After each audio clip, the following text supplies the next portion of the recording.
Assalamualaikum warahmatullahi wabarakatuh. Alhamdulillahi rabbil alamin. Alhamdulillahi nahmaduhu wa nasta'inuhu wa nastaghfiruh wa na'udzu billahi min shururi anfusina wa min sayyiati a'malina.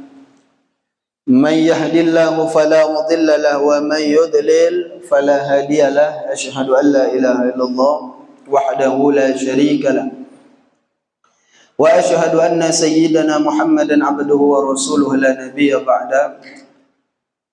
Allahumma salli wa sallim ala sayyidina Muhammadin miftahi babi rahmatillah adada ma fi ilmillah salatan wa salaman daimaini bidawami mulkillah wa ala alihi wa sahbihi wa mawalah wa la hawla wa la quwwata illa billah. Subhanaka la ilma lana illa ma 'allamtana innaka antal alimul hakim. Rabbi shrah li sadri wa yassir li amri wahlul 'uqdatam min lisani yafqahu qawli. Amma ba'du. Alhamdulillah, segala puji bagi Allah Subhanahu wa taala yang kembali mengumpulkan kita pada malam hari ini di rumahnya Allah, masih dalam suasana bulan Sya'ban yang agung, di mana malam ini kita masuk kepada malam yang ke-10 dari bulan Sya'ban. Lebih kurang 20 hari lagi minta panjang umur, murah rezeki, badan sehat, kita disampaikan oleh Allah Subhanahu wa taala ke bulan suci Ramadan. Allahumma barik lana fi Sya'ban wa ballighna Ramadan. Amin ya rabbal alamin. Bapak Ibu jamaah rahimakumullah. Untuk malam kini kita perai dulu baca kitab Bidayatul Hidayah. Permintaan wak kami kini malam niko kita bercerita tentang Isra wal Mi'raj. Babeo itu mestinya. Baik. Isra kita tahu, hafal galau barangkali ayatnya. Peristiwa Isra dan Mi'raj itu dua peristiwa yang berbeda. Isra diceritakan oleh Allah Subhanahu wa taala secara tersurat di dalam surah Al-Isra ayat 1. A'udzu billahi minasyaitonir rajim. Bismillahirrahmanirrahim. Subhanalladzi asra bi'abdihi lailan minal masjidil harami ilal masjidil aqsa alladzi barakna haulahu linuriyahu min ayatina innahu huwas samiul alim. Itu Isra. Adapun Mi'raj diceritakan oleh Allah Subhanahu wa taala secara tersirat. Jadi beda. Kalau Isra itu tersurat, nyata-nyata yang disebut oleh Allah di situ ikoni Isra. Subhanalladzi asra. Secara tersurat. Tapi peristiwa Mi'raj itu disebut secara tersirat. Jadi tak ada langsung disebut oleh Allah di ayat itu ada kalimat Mi'raj itu tak naruh. Tapi ulama-ulama memahami maksud ayat itu bercerita tentang Mi'raj, yaitu surah An-Najm. Ayat pertama sampai 18, wan najmi idza hawa dan seterusnya.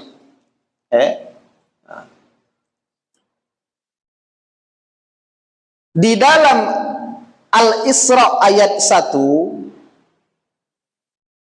Allah menyebut Nabi kita Nabi Muhammad sallallahu alaihi wasallam, Bapak Ibu, dengan sebutan abdun, hamba. Subhanalladzi asra bi abdihi, hambanya. Di situ tidak disebut oleh Allah Ta'ala kedudukan Nabi Muhammad sallallahu alaihi wasallam.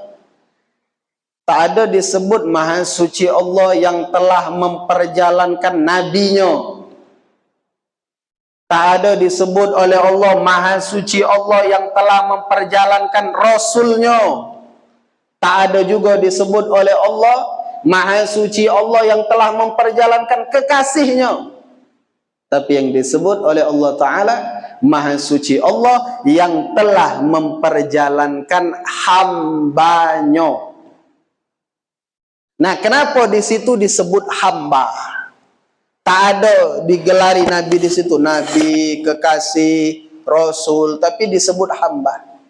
Ini dibahas oleh misalnya Sayyid Muhammad bin Alawi bin Abbas Al-Maliki Al-Hasani di dalam kitab beliau Al-Anwarul Bahiyah. Beliau menyebutkan di situ bahwa hamba itu asyraful maqaman, kedudukan yang paling mulia, hamba. Kagilah kapan-kapan kita bahas ini. Kalau nak kita ceritakan, kalau tahu dah, ikan ini pengantar baik. Disebut oleh Allah hamba di situ. Nah, tentang hamba ini, kami teringat apa yang dijelaskan, disebutkan oleh Al-Imam Abdullah bin Alawi Al-Haddad di dalam kitab beliau Sabilul Iddikar. Jadi kata beliau, kata Imam Haddad, khalaqallahu Adam alaihi salam. Allah menciptakan Nabi Adam alaihi salam.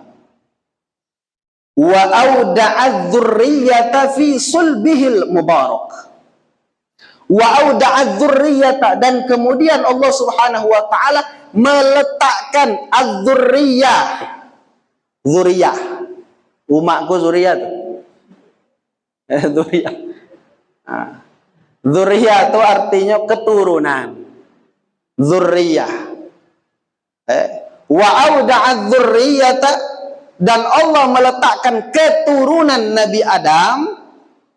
Siapa berarti? Kita kan keturunan Nabi Adam. Jadi Nabi Adam diciptakan oleh Allah, wa awda'a dzurriyyata, dan Allah kemudian meletakkan anak keturunan Nabi Adam seluruhnya, tak naruh yang terlewat.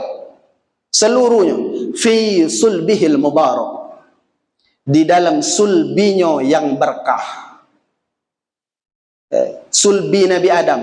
Sulbi itu Bapak Ibu, tulang, pangkal tulang ekor ikan. Di belakang ikan sulbi. Sulbi.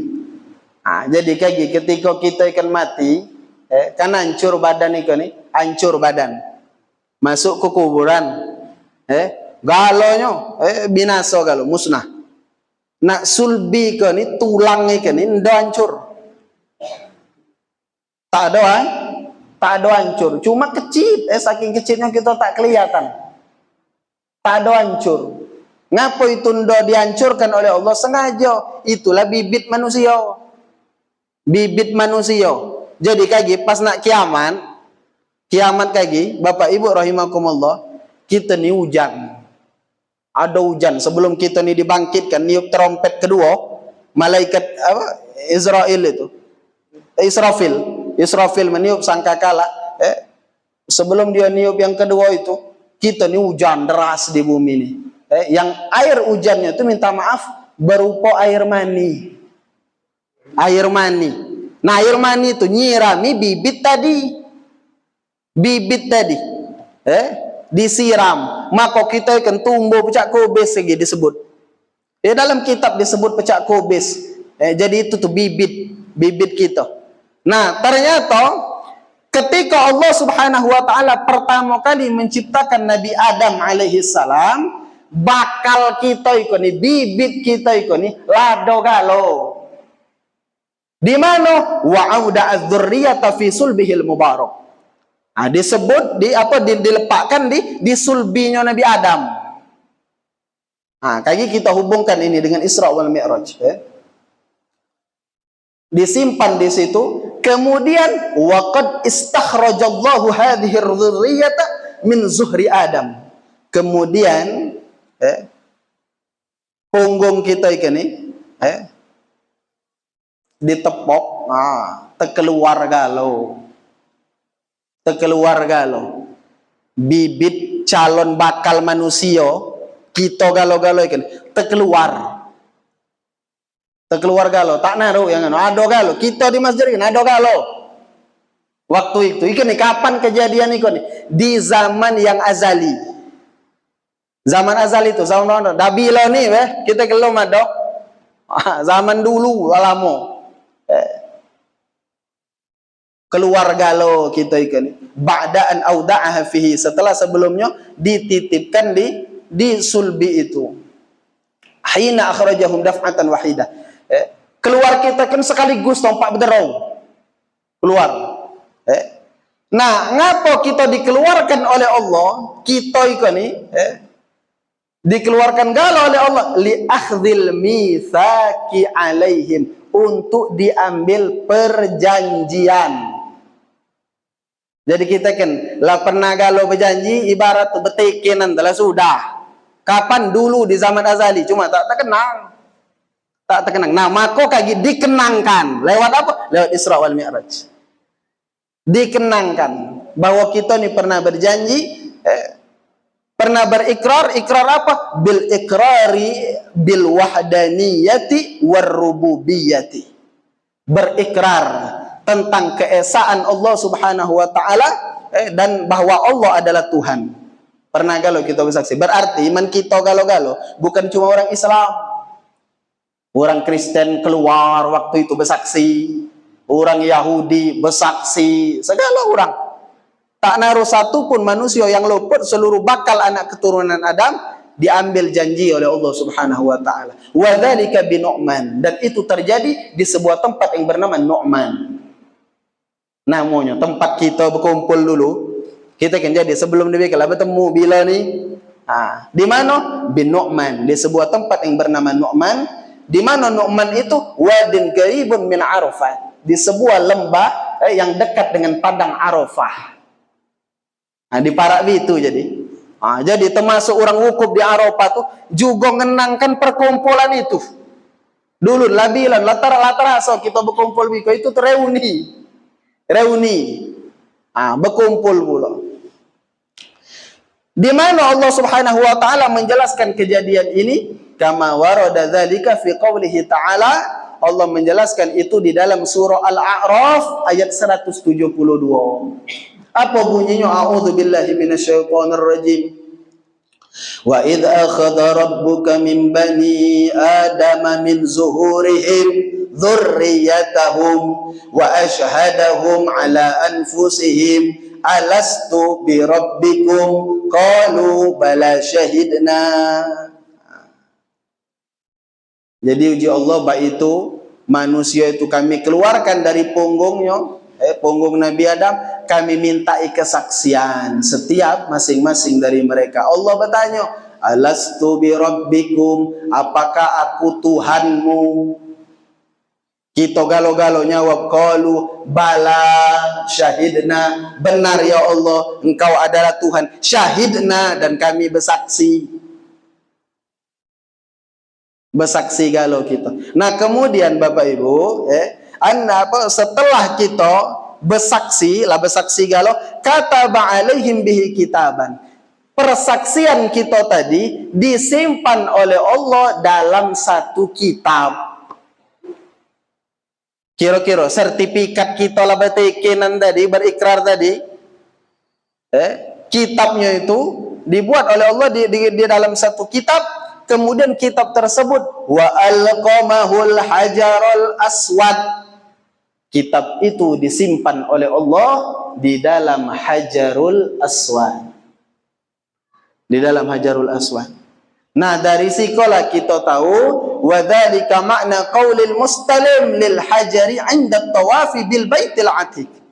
Dari sikolah, dari kejadian ikolah kita tahu makna bacaan ketika nyium hajarul aswad. Bacaan ketika nyium Hajarul Aswad itu Allahumma imanan bika. Allahumma imanan bika, ya Allah, karena keimanan kepadamu, wa wafaan bi ahdika, dan karena pemenuhan kepada janjimu. Janji yang mana yang disebut di biko ni? Janji yang bila ni? Wa wafaan bi ahdika wa tasdiqan bi kitabika, dan karena keyakinan percaya dengan kitabmu itu. Itulah bacaan yang kita ucap ketika mencium Hajarul Aswad. Jadi Bapak Ibu, nyium Hajarul Aswad tuh marui janji. Marui janji. Kita terkenang dulu lah berjanji, kitab tuh disimpan dalam batu ikon nih. Kita cium. Mudah-mudahan kita seluruhnya diberikan oleh Allah bagian pacak nyium Hajarul Aswad. Pacak berangkat ke Makkah, Madinah berkali-kali, bukan cuma sekali. Nah, masalah janji ini dan masalah kenapa Nabi Muhammad disebut oleh Allah abdun, hamba. Janji ko nih Bapak Ibu, di samping kita diingatkan waktu mencium Hajarul Aswad, diingatkan lagi di dalam solat kita.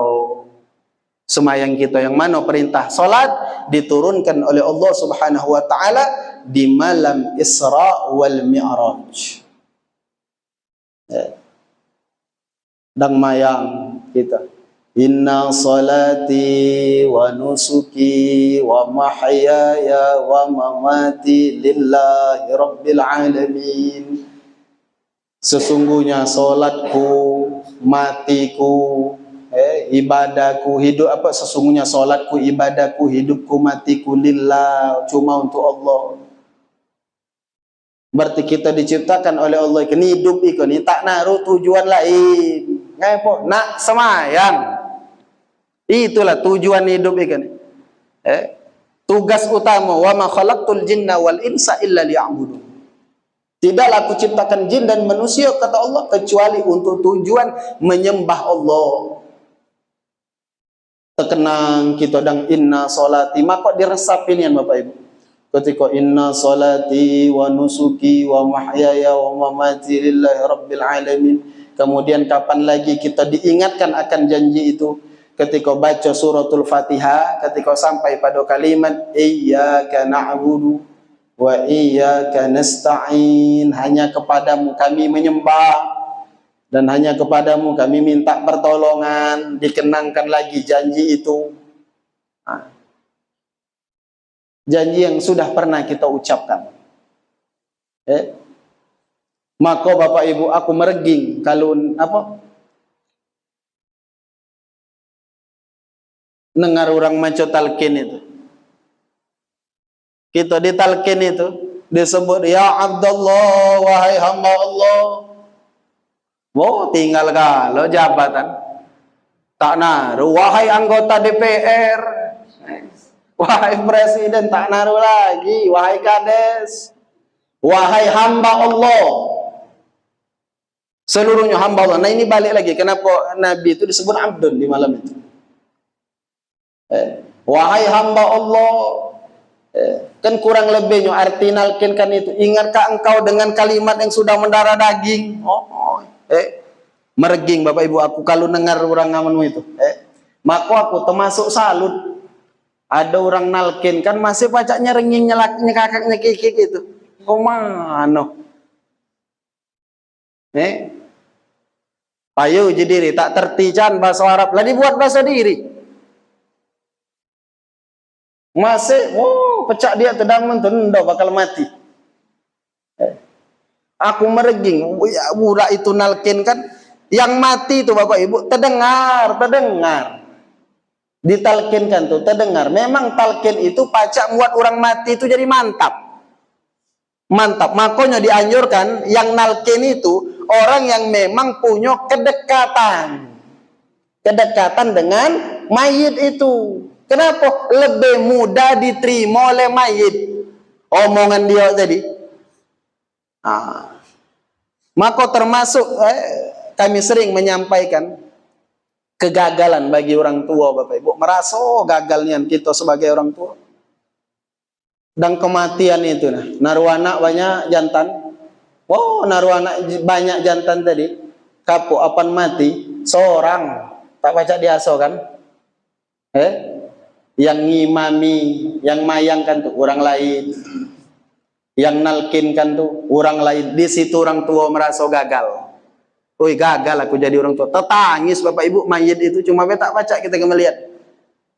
Kita diingatkan lagi janji itu ketika iyyaka na'budu wa iyyaka nasta'in. Nah, perihal iyyaka na'budu ini kami teringat apa yang pernah disampaikan oleh guru kami. Jadi bapak ibu, khusyuk di dalam solat hukumnya wajib. Khusyuk di dalam solat hukumnya wajib. Berarti man mayang tak khusyuk berdosa ndak? Berdosa, wajib. Nah, tinggal kualitas atau kadar khusyuknya itu yang wajib tuh. Apakah sepanjang mayang dari mulai pangkal ngangkat takbir sampai salam harus khusyuk tak terkenang yang apa-apa? Atau tak ada baik itu, pokoknya minimal ada, entah podang ruku, apa dan qiyam, apa dan sujud, apa dan i'tidal, ada terpeci, ada khusyuknya. Nah, jadi wajib di situ bukan wajib sepanjang sholat, tidak. Minimal, ukuran paling minimal itu ada bagian yang khusyuk. Terserah khusyuk itu di mana. Jadi mentak naruh khusyuk sama sekali berdosa. Maka dijelaskan dalam kitab Maraqil Ubudiyah, khusyuk dalam sholat itu wajib, tapi dia bukan syarat sah sholat, bukan syarat sah sholat, tapi kewajiban di dalam sholat. Kalau syarat sah, berarti mana ada orang tak khusyuk? Tak sah yang? Enggak, tetap sah. Cuma berdosa man kita tak khusyuk itu. Nah, maka usahakanlah. Ada bagian yang khusyuk, entah pedang pas ngangkat takbir. Ya syukur-syukur, pacak khusyuk terus. Syukur-syukur. Cuma juga tak kemari. Gawe setan nih kan. Wow. Yang tak terkenang, laju terkenang, pas mayang itu. Setan. Nah. Jadi, nah dulu guru kami, kata beliau, minimal kalau kita tak baca khusyuk di sepanjang sholat, usahakan nian khusyuk pas ngucap iyyaka na'budu wa iyyaka nasta'in. Khusyuk pas bagian itu, usahakan nian. Jadi dan kita maca Fatihah tuh Bapak Ibu kenang-kenang kan waktu nak ngucap iyyaka na'budu wa iyyaka nasta'in itu, usahakan dan khusyuk terkenang kita akan dari Allah dan bakal kembali kepada Allah. Usahakan yang khusyuk di bagian itu. Ngapa? Kita dang marui janji. Kalau mujur mayang tuh bebekas sedap juga lewat. Terkenang di nak mati tadi. Buah dari solat tadi. Balik yang tadi. Janji itu. Nah, janji ini juga kita perbaharui. Ketika kita baca Sayyidul Istighfar, kita kenang lagi janji itu. Sayyidul Istighfar, induk segala istighfar. Yang dianjurkan Nabi di pagi hari baca, petang hari baca. Di kalimat yang mana? Allahumma anta rabbi la ilaha illa anta khalaqtani wa ana abduka wa ana ala ahdika wa wa'dika. Kita ngaku di situ, kami kini naruh janji. Cuma kami kini tak teguh megang janji. Kita ngaku di Sayyidul Istighfar tu ngaku. Kami kini ya Allah lah berjanji kalau cuma tak teguh megang janji. Kita ngaku Bapak Ibu. Maka kalau kita resapi Sayyidul Istighfar tu luar biasa kandungannya. Luar biasa. Nah baik tak ada panjang lebar kaki tambah pening kamu tuh. Yang cendiong. Intinya Bapak Ibu rahimakumullah, salat itu sesuatu yang memang agung, puncak ibadat.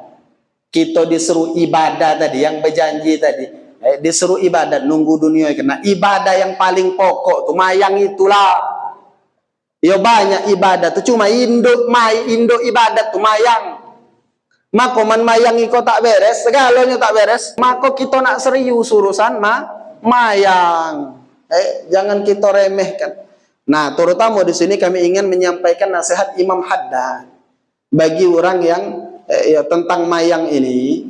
Wayan baghilil marid, Hendaklah mengingatkan, benar-benar beliau mengingatkan lil marid, bagi yang sakit, bagi yang saat ini diuji oleh Allah Subhanahu wa taala dengan sakit. No, Imam Haddad mengingatkan masalah ini. Hati-hati orang yang lagi sakit. Ngapa? Wal yahdar kullal hadri min tarkis shalah. Hendaknya mereka perhatian, jangan sampai meninggalkan mayang. Dan sakit itu. Kita nih kadang Bapak Ibu oleh sakit tuh lah juga pecah diremehkan mayang tadi.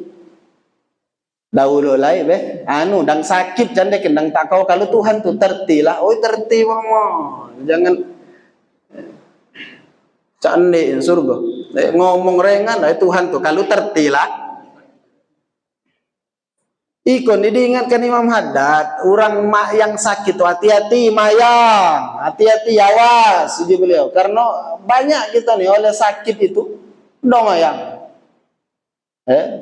Maka apa Bapak Ibu senang nih dengarnya. Misal takabar si anu can mati sudah mayang, oh milu ragap milu senang. Udah mau mati tuh sudah mayang. Sebaliknya Bapak Ibu kita ringan apa takabar si anu dan sakit mati. Ya bukan bedang sakit sebenarnya.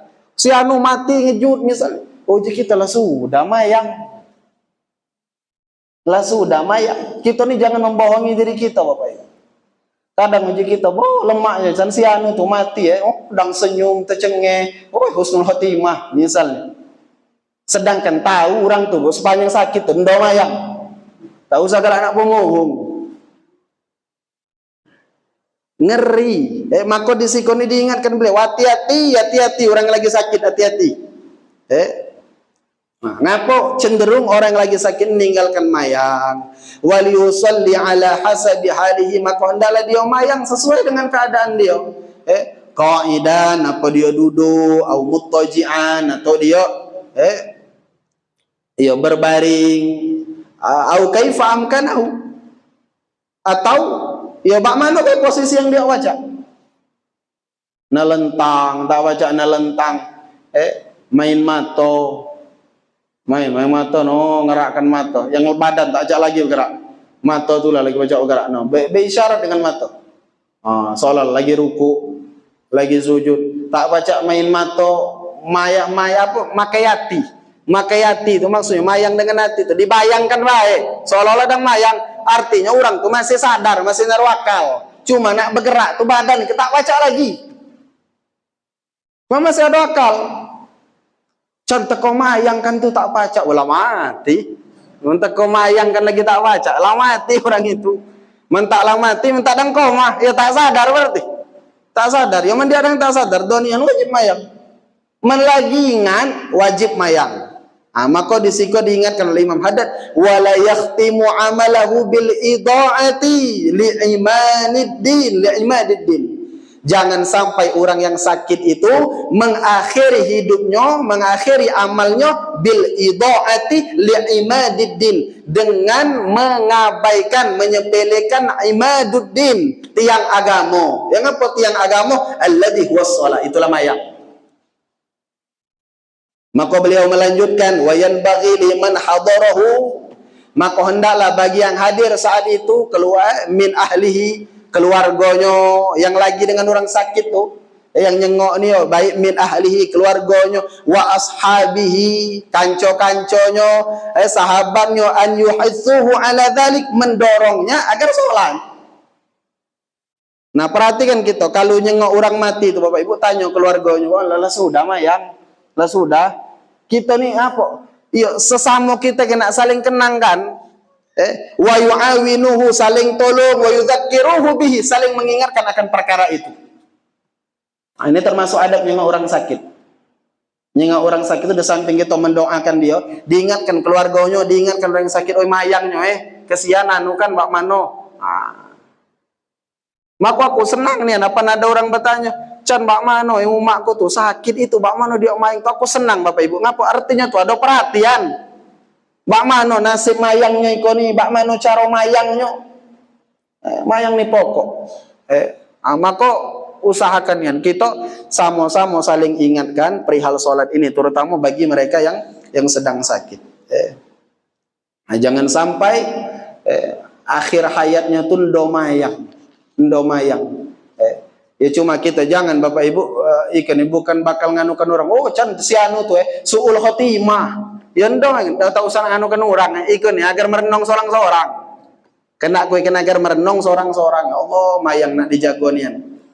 Mudah-mudahan kita ini tak ada diuji oleh Allah Subhanahu wa taala dengan sakit yang kemudian buat kita mayang laju susah. Mudah-mudahan terus kita dimudahkan oleh Allah nak mayang ya kan rezeki bu pacak mudah mayang tu rezeki bukan duit baik rezeki galak mayang tu itu belahan rezeki galak mayang Tuhan galau itu anugerah besar dari Allah. Makanya kita ketika menjawab salat hayya 'ala shalah uji orang ngebang ndo kita hayya 'ala shalah juga la haula wala quwata illa billahil aliyil azim. Tak naruh daya dan upaya nak mayang tu man tak dimudahkan oleh Allah. Maka selalu kami sampaikan ke ibu-ibu dengan ibu-ibu berdoa kita ketika hayya 'ala shalah setelah jawab la haula wala quwata illa billahil aliyil azim kita mengucapkan rabbi ja'alni muqimas salati wa min dzurriyyati berdoa ya Allah jadikan aku anak keturunanku orang galak mayang. Bapak Ibu betua banyak-banyak bersyukur dengan Allah menaruh anak cucung mayang ikan dah lagi seru-seruan bersyukur dengan Allah. Ngapok nyeru orang mayang tu jere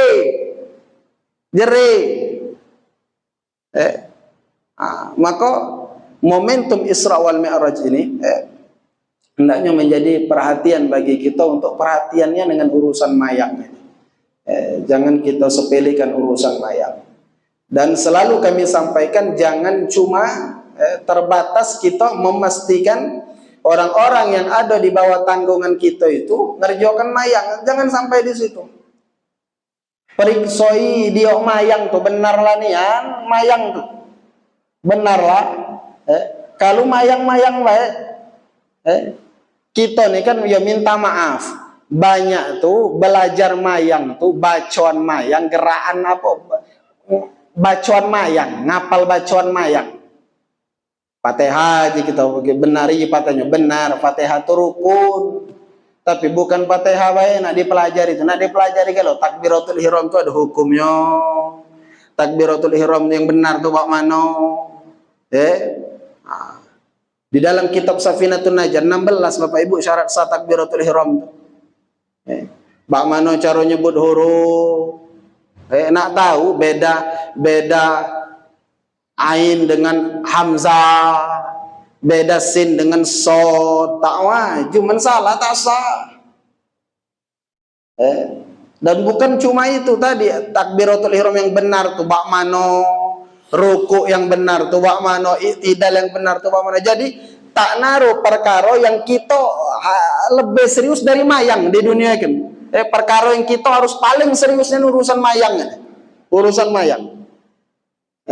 segala hukum yang terkait dengan sholat kita harus paham makanya karena agungnya perintah sholat ini tak ada apa nerimo nak ngenjuk kenyoy kan perintah ini mbak nak nitip dengan malaikat Jibril kira-kira uji Allah Muhammad nian tuh seru ngadap nak dibawa ngadap nian ngapa yang nak diterima kan besar maka mayang iko ni Bapak Ibu ibadah yang tak naruh rasan uji ku tak naruh rasan tuh iko man bangsa puasa nah puasa wajib tapi tak seluruh orang wajib puasa ada orang lagi musafir atau betino lagi hamil menyusui orang tua yang lapaya nak puasa ndak wajib puasa nah tinggal lagi ya bagi mereka tuh bak mana apa kodok apa fidyah tak ada seluruh orang wajib puasa zakat tak seluruh orang wajib zakat yang diwajib ke zakat tuh orang yang reto membuntu nak makan lagi zaro yang pernah dizakatkan tak seluruh orang wajib zakat haji, tambah lagi haji itu duit nak banyak fisik nak kuat udah tuh naftar bak kari kan bukan naftar tuh bak langsung berangkat berpuluh-puluh tahun nunggu Tidak seluruh orang wajib haji. Nah, mayang iko tak jadi urung. Tak naruh pangko boleh tak mayang. Tadi tak mayang itu selagi masih naruh kalau wajib mayang. Nah, berarti manda namanya ngilo. Ngilo. Ah, tak apa-apa tak mayang. Dan wajibnya sholat ini Bapak Ibu rahimahullah, bahkan kita mengenal dalam fikih mazhab Syafi'i istilah sholat dihormatil waktu. Mayang untuk menghormati waktu ini kalau kita terpeci posisi terdesak. Lagi di mana misalnya, ikoni waktu zuhur. Tegal lagi waktu zuhur ikoni habis. Baju bersih tak naruh, baju yang dipakai najis, nutup aurat juga tak ada. Cuma menak balik ke rumah, belumlah sampai ke rumah zuhur habis. Zuhur habis. Maka dalam kondisi demikian, oh gitu kalau jadi lando mayang tetap wajib. Mayanglah kita dalam keadaan pakaian benajis. Mayanglah kita dalam keadaan tidak menutup aurat. Itu namanya salat dihormatil waktu. Salat untuk menghormati waktu. Nah, kagi apalah balik ke rumah, lah beberesan lah dan lah bersih lah nganti pakaian mayang tadi ulangi pulo wajib diqadha. Itulah salat dihormatil waktu. Nah, jadi tak naruh rasan mayang ikan. Nah, yang berikutnya Bapak Ibu rahimakumullah yang ingin kami sampaikan juga di sini yang tak kalah penting, Nabi SAW itu di malam Isra wal Mi'raj kan terjadi syaqqus sadr, pembelahan dado. Pembelahan dado. Nabi dibelah dado berapa kali? Kalau di dalam kitab Anwarul Bahiyah, Said Muhammad menyebutkan 4 kali terjadi pembelahan dado. Yang pertama pembelahan dado terjadi kapan? Waktu Nabi masih kecil. Waktu beliau masih tinggal dengan Halimatus Sa'diyah di perkampungan Bani Sa'ad bin Bakar. Nah, di situ dibelah dado Nabi. Kendang bermain dibelah, kita lah tahu cerita itu. Kemudian anak Sayyidah Halimah berlari terkecer-kecer ngari rumahnya Muhammad udah dibawa orang, dibelah dado sampai Sayyidah Halimah ketakutan. Nah, itu pembelahan dado yang pertama. Yang kedua, ketika Nabi berusia sekitar 10 tahun, itu dibelah lagi dado Nabi, dibersihkan lagi. Yang ketiga, indal bi'tsah, kata Sayyid Muhammad, ketika menerima wahyu, itu dibelah dado juga.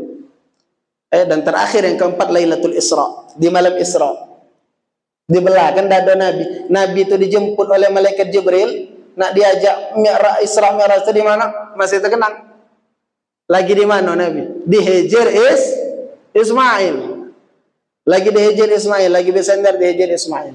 Kemudian Nabi dibaringkan di belah dado di situ. Kemudian malaikat Mikail membawakan air Zam-Zam, dibasuh dado Nabi, kemudian dijahit pulau. Nah, kemudian distempel Bapak Ibu, diinjuk stempel. Di antara dua bahu Nabi itu ada stempel, itu namanya khatamun nubuwah. Stempel kenabian. Di mana? Di antara dua bahu Nabi cap. Ada cap. Nah, masalah bentuk cap itu disebutkan dalam kitab Syama'il Muhammadiyah. Disebutkan oleh Sayyidina Jabir bin Samurah radhiyallahu an, posisi stempel itu dan bentuknya. Kata beliau, guddatan hamra. Ada jegolan daging, Bu, abang. Jegolan daging di mana? Di antara dua bahu Nabi. Nah, di antara dua bahu Nabi ini ada daging nyegol. Mithla baidatil himamah, kata Sayyidina Jabir. Besarnya itu sebesar telok burung darah. Warnanya abang, nyegol. Itu ada stempel kenabian. Nah, kapan dicap itu? Di malam Isra. Di malam Isra. Jadi sudah dibelah dado, dibersihkan, Nabi SAW dicapnya oleh malaikat Jibril, khatamun nubuwah, stempel kenabian. Ada beberapa sahabat yang pernah melihat ini, termasuk Sayyidina Salman Al-Farisi radhiyallahu anhu pernah melihat stempel ini. Nah, di situ simbol pembelahan dado Nabi tadi bukan berarti dado Nabi itu kotor hatinya, bukan. Itu pelajaran bagi kita perihal membersihkan hati ini Bapak Ibu. Maka Nabi itu kan sebelum dapat perintah sholat, sebelum melakukan Mi'raj, sebelum melakukan Isra itu dibelah, mersihkan hati dulu. Jadi mersihkan hati ini penting dan nak mayang tuh. Mayang tuh kan ngadap Tuhan. Ngadap Tuhan, penting bersehati. Maka kalau kita baca kitab Ihya Ulumuddin, Imam Ghazali di situ menyebutkan tingkatan bersuci itu ada 4. Tingkatan bersuci itu ada 4. Tingkatan pertama juga beliau mersihkan anggota zahir ini, anggota badan dari segala kotoran, dari najis. Nah, itu toharo bersuci yang paling rendah derajatnya. Nah, ada najis dibersihkan, kita punya hadas, berwudu. Itu mersihkan anggota badan yang luar, yang kelihatan. Itu tingkatan pertama. Naik tingkatan kedua Imam Ghazali. Toharo itu membersihkan anggota tubuh dari maksiat. Mulut dari ngomongkan orang, mata dari memandang hal yang diharamkan oleh Allah, tangan dari memegang apa yang dilarang oleh Allah, kaki dari melangkah ke tempat yang dimurkai oleh Allah. Nyago yang itu tingkatan bersuci nomor 2. Nah, orang yang ada di level kedua itu lain dengan level pertama, lebih tinggi. Bersuci yang tingkatan naik lagi, membersihkan hati kita dari penyakit hati. Itu lebih tinggi lagi, dari benci dengan orang, dari nak ngerubik gawe orang. Makanya Nabi itu kan di malam Mi'raj itu macam-macam pemandangan yang disaksikan Nabi. Termasuk Nabi melihat di situ ada orang kukunya itu dijadikan oleh Allah dari tembaga, kuku ikan. Diobat dari temago. Kemudian dia ngukut rainya, ngukut dadanya. Oh, sampai berdarah-darah. Uji Nabi Jibril ikan orang pak mano? Ikan orang galak ngomong kan orang. Malaikat Jibril membersihkan hati kita dari dendam, benci kepada sesama. Nah, tingkatan terakhir dari bersuci itu membersihkan hati kita dari selain Allah. Nah, yang ikut yang paling sarok. Yang pacak baik bu cuma level wali yang nomor 4, level wali, level nabi. Kelas-kelas kita ikut saro. Tapi paling tidak kita belajar mulai belajar dari Isra Mi'raj Nabi di belah dado. Berarti nak nengkat. Kualitas wudhu kita kena nengkat.